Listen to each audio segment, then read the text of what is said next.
The fight between supporters of those without homes, the city, and police continues with more accusations again today.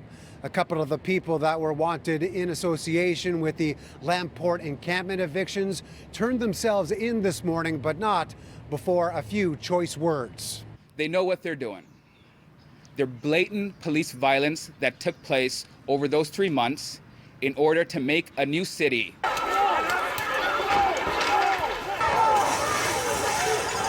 Sam Nithananian was one of many caught up in the chaos when police forcefully moved in on those occupying the Lamport homeless encampment during the summer.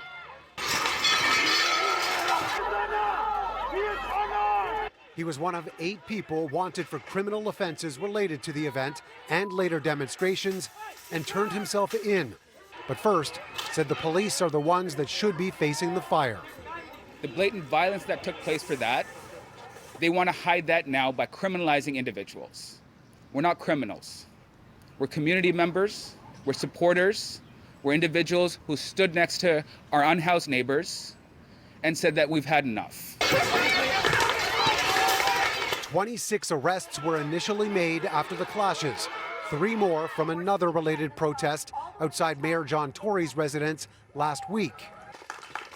The accused all suggesting that police had been trying to impose bail conditions that would prevent them from further protests. Nobody wants to live in fear of police showing up at your door at any time, and then they try to impose these draconian bail conditions. And remember, these are people who are just asking the city to follow what they've committed to doing publicly, which is to provide a basic human right to housing to all people in this city.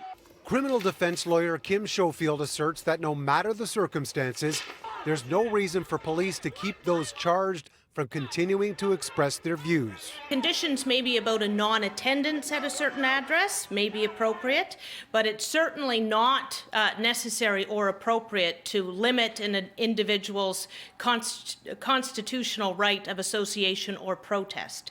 So that certainly is heavy-handed. In a statement last week, the Toronto Police Service said that it respects everyone's right to peacefully protest. However, when the behavior of some involves physical violence and criminal offenses, officers will actively pursue those involved.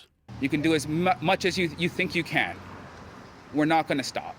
Nithananian and the other person who turned themselves in this morning ended up in a bail hearing this afternoon.